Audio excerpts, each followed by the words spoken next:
Olá, meus irmãos. Uma vez mais eu estou aqui para cooperar com o Guia Tempo com Deus e dar continuidade ao assunto que nós temos tratado. O tema de hoje é aconselhando uns aos outros com toda humildade. Eu gostaria de ler os 3 primeiros versículos do capítulo 4 de Efésios. Como prisioneiro no Senhor, rogo-lhes que vivam de maneira digna da vocação que receberam. Sejam completamente humildes e dóceis, e sejam pacientes, suportando uns aos outros com amor.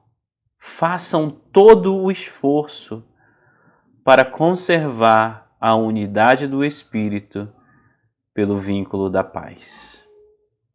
A Igreja de Cristo deveria refletir esperança, graça, misericórdia, amor. O tipo de relacionamento que nós, como cristãos, deveríamos ter uns com os outros deveria ser atraente.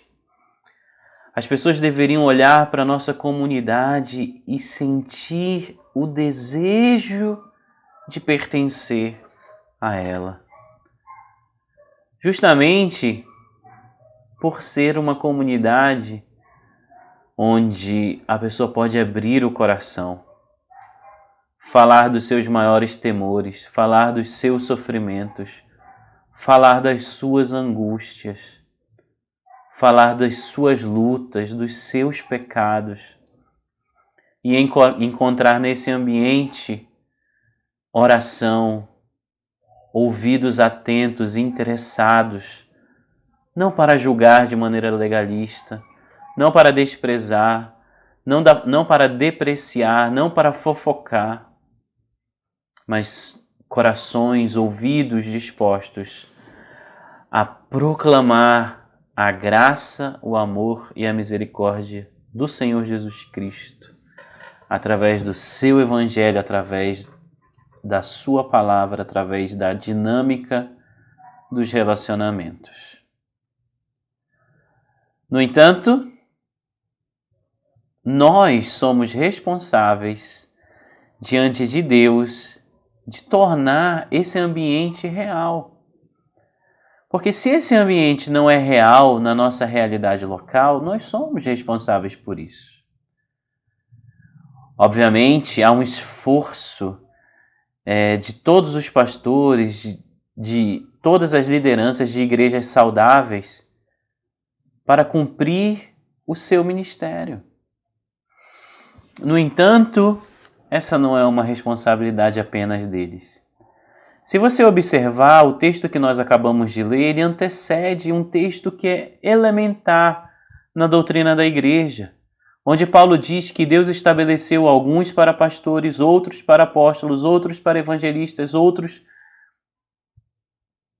para mestres. E estes homens foram separados por Deus para servir à igreja, servir aos outros cristãos, treinar, capacitar, para que esses outros cristãos sirvam ao Senhor, cumpram o seu ministério. Isso de maneira ajustada, harmônica, redundará em glória ao Senhor, mas também levará a igreja à edificação e ao amadurecimento. Não é uma responsabilidade apenas dos pastores. É uma responsabilidade de todo cristão. Agora, é possível que quando não se terceiriza isso, quando não se restringe essa competência pastoral apenas aos pastores, nós usemos algumas desculpas para não cumprir o nosso papel como igreja.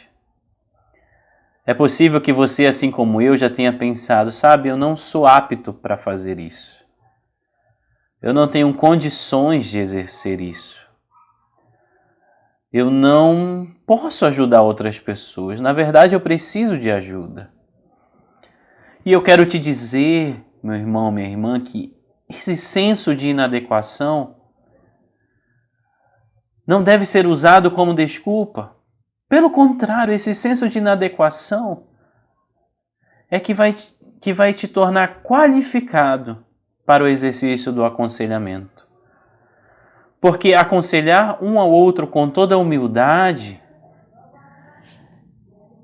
indica que aquele que se dispõe a aconselhar reconhece que nada é, reconhece que nada pode fazer, reconhece que é inapto em si mesmo, reconhece que é insuficiente em si mesmo, reconhece que precisa de Deus, reconhece que precisa dos seus irmãos. O pastoreio mútuo, intencional, a cooperação mútua que deve existir na igreja, baseada no amor, só vai acontecer quando nós cultivarmos a virtude da humildade.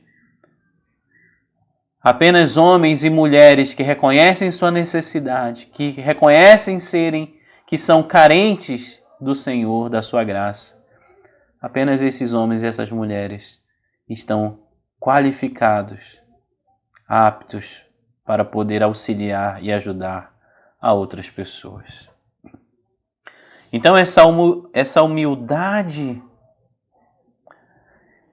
implica em um coração que já foi restaurado, um coração que já foi auxiliado, um coração que não se isola, pelo contrário, que confia no Senhor, que confia na igreja, que confia na importância dos relacionamentos interpessoais com seus irmãos para ser tratado, para ser confrontado, para ser exortado, para ser consolado, para ser direcionado, para ser orientado.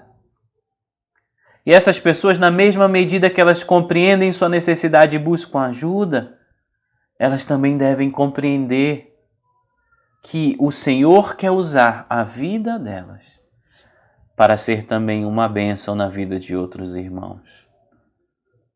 Para ouvirem, para exortarem, para chorarem junto, para abraçarem,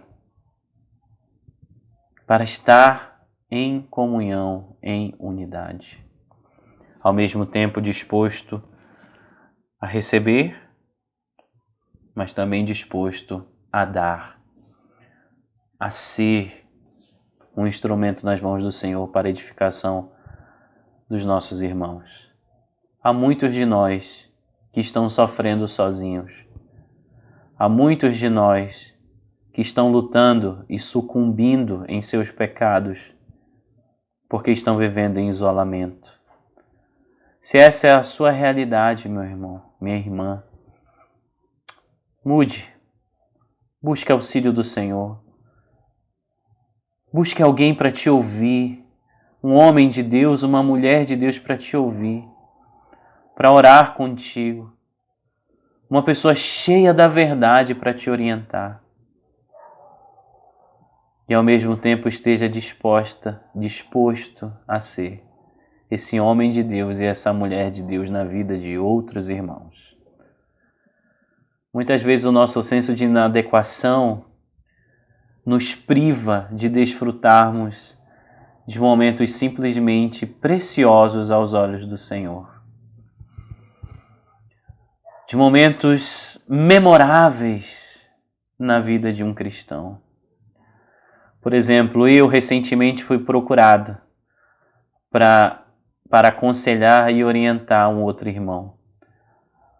Em meio a essa pandemia, cansado, indisposto, me sentindo inapto, a minha inclinação era dizer não.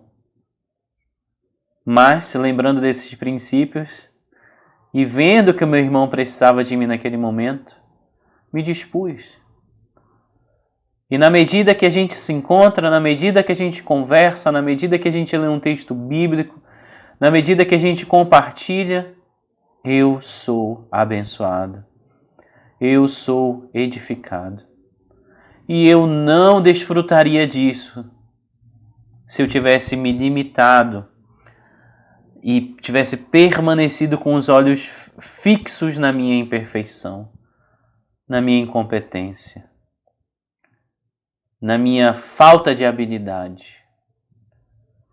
Mas eu aprendi que o aconselhamento consiste na máxima: pessoas em transformação, ajudando outras pessoas a serem transformadas.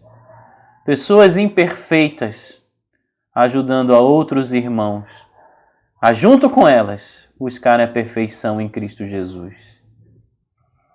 Não espere, meu irmão, minha irmã, superar, lidar com determinados problemas. Na medida que você busca a sua transformação, na medida que você é tratado, você pode sim auxiliar, abençoar, ser um agente de Deus para incluir outros irmãos que talvez estejam isolados e sofrendo e talvez tenham apenas você próximo deles como instrumento do Senhor para ouvi-los e proclamar a palavra do Senhor através do aconselhamento bíblico. Não é responsabilidade apenas do pastor, apenas dos líderes. Quando o Senhor pensa na dinâmica da igreja, Ele inclui a todos. Independente de seu grau acadêmico, independente da sua formação teológica, independente do quão maduro você seja, a igreja, composta pelos salvos, deve ser harmônica, bem ajustada, deve cumprir o seu ministério, deve buscar a edificação mútua, deve buscar cooperar com a maturidade, com o amadurecimento de cada um dos nossos irmãos. E eu quero desafiar você hoje a considerar a realidade do seu coração. Todos nós temos problemas. Mas a pergunta é, você tem alguém com quem pode contar? Você tem alguém com quem pode abrir o coração, chorar, ser tratado, ser restaurado, receber apoio? Você não precisa naufragar no isolamento pela sua inabilidade de comunicação. Busque essa pessoa. E ao mesmo tempo, seja isso para alguém. Seja ouvido de Deus para alguém, seja a boca de Deus para alguém. E aí você vai perceber o cuidado, o amor, a graça do Senhor agindo em você, agindo em nós, agindo através de nós para a glória do Senhor e para a edificação da igreja. Busque auxílio, busque socorro no Senhor, nos seus irmãos, e seja o auxílio do Senhor, o socorro do Senhor na vida de outros irmãos. Aconselhando com toda a humildade. Sem a humildade de reconhecer suas carências, suas necessidades no Senhor, nada você vai alcançar, nada nós vamos alcançar. Mas com toda a humildade também, de reconhecer que o seu irmão é como você, é um pecador, é falho. E ter um coração misericordioso, cheio de graça, uma palavra do Senhor para edificar a vida de outras pessoas. Que Deus te abençoe, que Ele seja glorificado e que nós sejamos edificados.